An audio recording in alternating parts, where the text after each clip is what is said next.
नंदुरबार शहरातील देसाईपुरा भागात असलेल्या सुमारे 400 वर्ष जुना इतिहास असलेल्या संतांचे श्रीराम मंदिर आहे।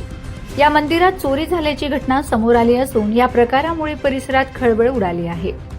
चोरट्यांनी मंदिराच्या मागील दरवाजाचा कडी कोंडा तोडून आत प्रवेश करत 2 गॅस सिलेंडर, शेगडी, पितळी भांडी तसेच स्वयंपाकासाठी वापरले जाणारे इतर साहित्य लंपास केल्याची माहिती मिळाली आहे। देसाईपुरा परिसरातील संतांचे श्रीराम मंदिर हे सुमारे 400 वर्ष जुने धार्मिक स्थळ असून दरवर्षी गुढीपाडवा ते रामनवमी या कालावधीत येथे श्रीराम जन्मोत्सव मोठ्या उत्साहात साजरा केला जातो। मंदिराचे विश्वस्त मुकेश हरी टिल्लू हे मुंबई येथे राहत असून दरवर्षी या उत्सवासाठी नंदुरबार येथे येत असतात। दरम्यान आज मंगळवार 17 मार्च रोजी मुकेश टिल्लू हे पत्नी हेमलता टिल्लू यांच्यासह नंदुरबार येथे आले। मंदिर उघडण्यासाठी ते देसाईपुरा येथील मंदिरात गेले असता मंदिराचा मागील दरवाजा तुटलेल्या अवस्थेत दिसून आला। दरवाजा उघडून आत पाहणी केली असता मंदिरातील 2 गॅस सिलेंडर, पितळी भांडी तसेच स्वयंपाकासाठी ठेवलेले इतर साहित्यांसह 50 ते 60 हजारांचा मुद्देमाल चोरीस गेल्याचे निदर्शनास आले। घटनेची माहिती तात्काळ नंदुरबार शहर पोलीस ठाण्यात देण्यात आली। माहिती मिळताच शहर पोलीस ठाण्यातील पथक घटनास्थळी दाखल होऊन पंचनामा केला। या प्रकरणी मंदिराचे विश्वस्त मुकेश हरी टिल्लू यांनी शहर पोलीस ठाण्यात फिर्याद दाखल केली आहे। दरम्यान ऐतिहासिक व धार्मिक महत्त्व असलेल्या मंदिरात चोरी झाल्यामुळे नागरिकांमध्ये संताप व्यक्त केला जात आहे। दरम्यान नंदुरबार शहरात चोरीच्या घटनांमध्ये मोठ्या प्रमाणात वाढ झाल्याचं दिसून आलंय। यात पोलीस प्रशासनातर्फे कोणतेच ठोस उपाय केले जात नसल्यामुळे नागरिकांमधून संताप व्यक्त होत आहे।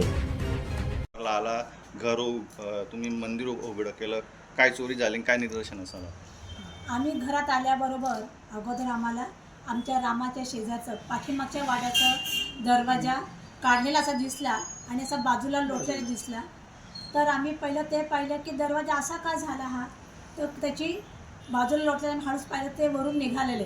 तेव्हाच आम्हाला शंका आली की दार हे कोणत्या आतमध्ये आले। वस्तू सगळ्या नाही, आधी दरवाजा पाहिल्याबरोबर पहिलं आम्ही इकडे बघायला सुरुवात केली की बाबा कुठे काय झालं असेल, कुठे काय झालं असणे तर काय शक्यता आहे। तर आम्ही आमचं मोठं आधी इकडे पाहिलं, संपूर्ण कपाट उघडं ठेवलेले, कपाटातले सगळे भांडे कुंडे गेले। त्याच्यानंतर आतमध्ये पाहिलं बाकीचे सगळे डबे उघडे इकडे तिकडे टाकलेले आहेत, भांडी वगैरे। त्याच्यानंतर इथे आमचं पहिलं मोठं कपाट, हे छोटं लाकडी पेटी आहे जुन्या पद्धतीची, ती उघडून पाहिलं। त्याच्यातले सगळे मोठी भांडी, मोठी पितळेची भांडी वगैरे त्यांनी नेली। नळ पण त्याच्याच बाजूला आमचे 2 सिलेंडर आम्ही झाकून ठेवले होते, ते बघायचे फडके सगळे तिकडे पडलेले। 2 सिलेंडर आणि नवीन गॅसची शेगडी, त्याच्यात एक नवीन गॅसची शेगडी होती, ती पण झाकून मी बॉक्स मधली पण काढलेली होती, ती चेंज करायची म्हणून।